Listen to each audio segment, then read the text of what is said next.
प्रिय विद्यार्थियों नमस्कार। ई क्लास में आपका एक बार पुनः स्वागत है। बीए तृतीय वर्ष के आधुनिक काव्य प्रथम प्रश्न पत्र में छायावाद के प्रवर्तक और हमारे छायावाद के प्रमुख स्तंभ महाकवि जयशंकर प्रसाद को हम पढ़ रहे थे। निरंतर उनकी जो रचनाएं हमारे पाठ्यक्रम में हैं उनमें से एक गीत बहुत सुंदर है, अरुण ये मद में देश हमारा। ये गीत निश्चित रूप से आप स्क्रीन पर देख रहे हैं। ये उनके प्रसिद्ध नाटक चंद्रगुप्त में कार्नेलिया के गीत के नाम से प्रसिद्ध है। इस गीत में जो प्रसंग है वो ये है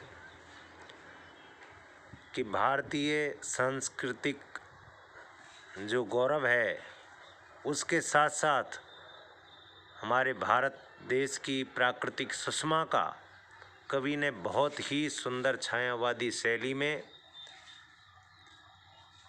और तत्सम प्रधान गेय पद शैली में संगीतात्मक राग रागनियों में जिसे गाया जा सकता है, ऐसी गेयतात्मकता और संगीतात्मकता के साथ इस पद की रचना महाकवि ने हमारे भारतीय संस्कृति की कुछ महान विशेषताएं जो शरणागत वत्सलता आदि रही हैं उनके साथ साथ भारत देश की अपार प्राकृतिक जो सुषमा है, प्रकृति का जो सौंदर्य है, उसका बहुत सुंदर शब्द चित्र हमारे सामने उपस्थित किया है। इस पद को, इस कविता को हम वर्णन नहीं कहकर चित्रण कहेंगे, क्योंकि इसमें चित्रात्मकता है, ध्वन्यात्मकता है, लाक्षणिकता है। ये सब छायावादी शैली की कुछ विशेषताएं हैं। आइए इस गेय पद को पढ़ते हैं। इसे ऐसे भी पढ़ा जा सकता है। अरुण यह मधु में देश हमारा, अरुण यह मधु में देश हमारा, जहाँ पहुँच अनजान क्षितिज को, जहाँ पहुँच अनजान क्षितिज को मिलता एक सहारा, अरुण यह मध्य में देश हमारा। तो इसको अब गीतात्मकता में नहीं, मैं सीधे सीधे अर्थ और व्याख्या आपको समझाता हूँ। अरुण ये मध्य में देश हमारा, जैसे प्रातःकालीन अरुणिमा लालिमा से युक्त, और मधुमेह का अर्थ है अमृतमयी, यानी बहुत ही मिठास युक्त, अमृत के समान सुंदर हमारा ये देश है, प्यारा भारत देश है। जहाँ पहुँच अनजान क्षितिज को मिलता है एक सहारा। और इस देश की संस्कृति रही है कि यहाँ अनजान और अपरिचित लोगों को भी एक सहारा दिया गया। शरणागत वत्सलता इस पंक्ति में व्यक्त की है। जैसे क्षितिज का अर्थ है धरती और आकाश जहाँ मिलते हैं, मिलते हुए से प्रतीत होते हैं, उस स्थान विशेष को क्षितिज कहा गया है। और क्षितिज एक सहारा देने की जगह है आकाश को। इसी तरह अनजान क्षितिजों को यहाँ सहारा मिलता रहा है, शरण मिलती रही है इस देश में। तो ये शरणागत वत्सल देश है। अब देखिए प्रातःकालीन मनोरमा और मनोहर झांकी किस तरह प्रस्तुत करते हैं कवि। सरस तामरस गर्भ विवाह पर नाच रही तरसिखा मनोहर। तामरस का अर्थ है प्रातःकालीन जो रंग होता है सूर्य का या उषा का जो रंग है वो अरुणिम है, ताम्रवर्णी है।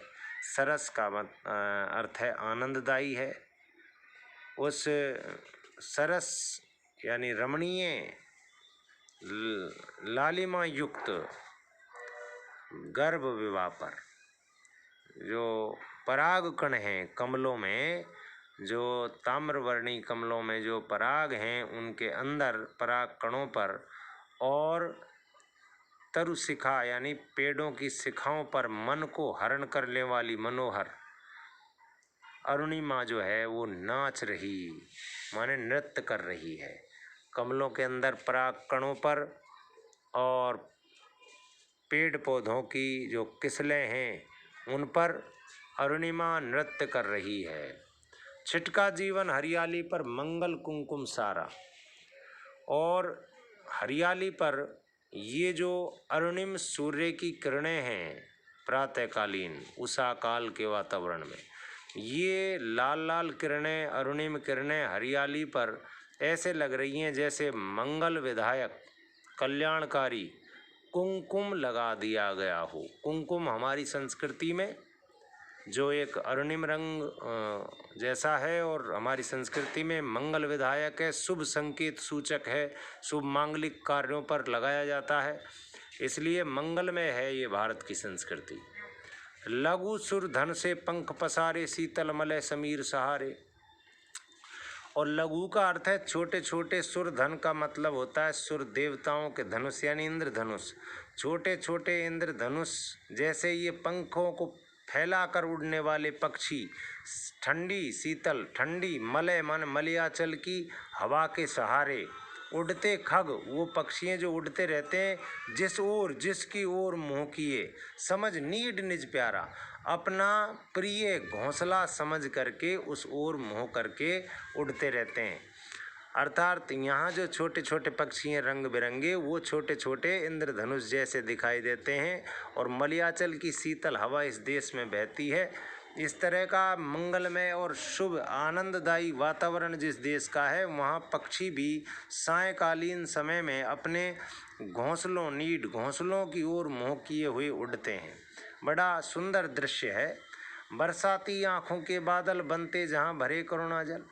और जिस तरह बरसात के महीनों में बादलों से जो बारिश होती है, वो ऐसे समझिए यहाँ की मानवता में करुणा के जल रूप में होती है। अर्थात हमारे देश की जहाँ प्राकृतिक सुषमा बरसात के समय बादलों से जो बूंदें झरती हैं, उनको कभी यहाँ के भारतीय मानव की आँखों में करुणा का जल मानते हैं। मतलब यहाँ प्रत्येक मानव के अंदर करुणा भरी हुई है, दया और करुणा के भाव भरे हुए हैं। लहरें टकराती अनंत की पाकर जहाँ किनारा।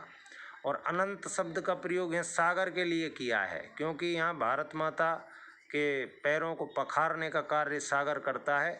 तो सागर की भी जो लहरें हैं वो टकराती हैं तो किनारा भारत का मिलता है। अर्थात यहाँ अनंत को भी सहारा देने की परंपरा रही है। हेम कुंभले उषा सवेरे। अब सुबह प्रातःकालीन उषा नागरी का जो चित्रण पहली कविता में भी किया था कि सवेरे उषा जो है वो स्वर्ण कलश को लेकर भरती ढुलकाती सुख मेरे।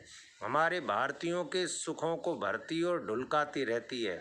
अर्थात जो सुबह का जो वातावरण होता है, जो सुषमा होती है, जो आनंददायी सुबह का प्रातःकालीन जो सवेरा होता है, वो सोने के रंग के कलश को लेकर भरती ढुलकाती, अर्थात स्वर्ण किरणें फूट पड़ती हैं सुबह। वो देखने में बड़ी ही रमणीय और दृष्टव्य एक दृश्य होता है। मंदिर उगते रहते जब जग कर रजनी भर तारा।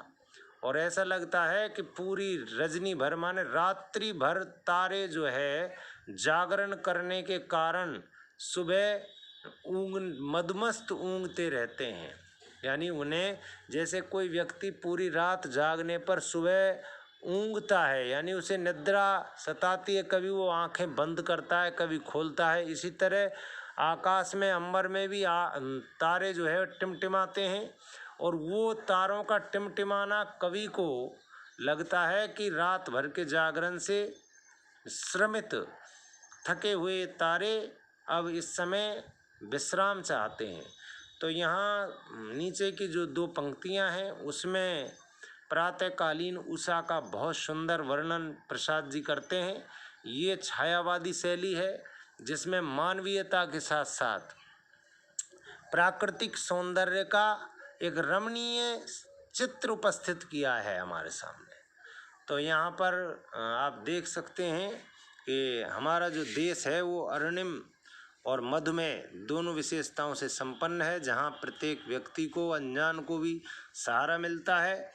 और यहाँ प्रसाद जी तरुशिखा और कमल जो हैं उनके अंदर जो मकरंद है, पराग कण हैं कमल के अंदर, उन पराग कणों पर भी लालिमा को देख रहे हैं तो वो नाचती हुई देख रहे हैं।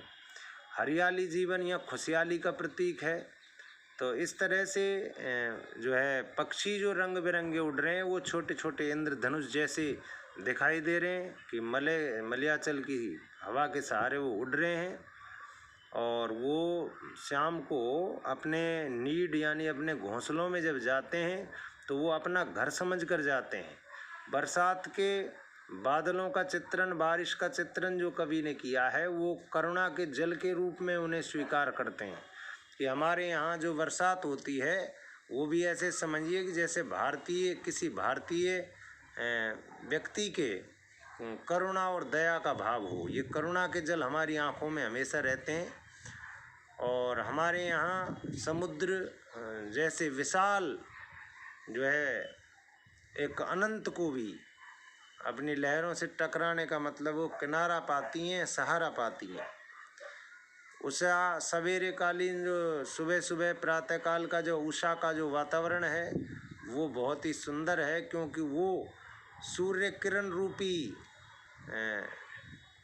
हेम यानी स्वर्ण कलश को लेकर के जैसे ढुलकाती है, यानी हमें रोशनी प्रदान करती है।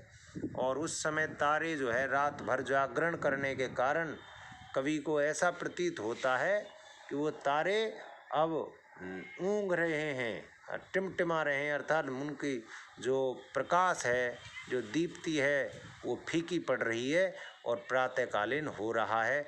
यहाँ भारत देश में एक सूर्य के उदय का संकेत है, एक संपन्नता का संकेत है, एक समृद्ध संस्कृति और प्राकृतिक सौंदर्य का चित्रण कवि ने किया है। आज की वीडियो में बस इतना ही। आगे कल हम प्रसाद जी की जो है आंसू कृति को पढ़ेंगे, जो बहुत ही विरह काव्य है और बहुत शानदार काव्य है। वियोग श्रृंगार का एक उत्कृष्ट छायावादी शैली में एक बहुत बड़ा नमूना है। बहुत बहुत धन्यवाद। आज के लिए बस इतना ही।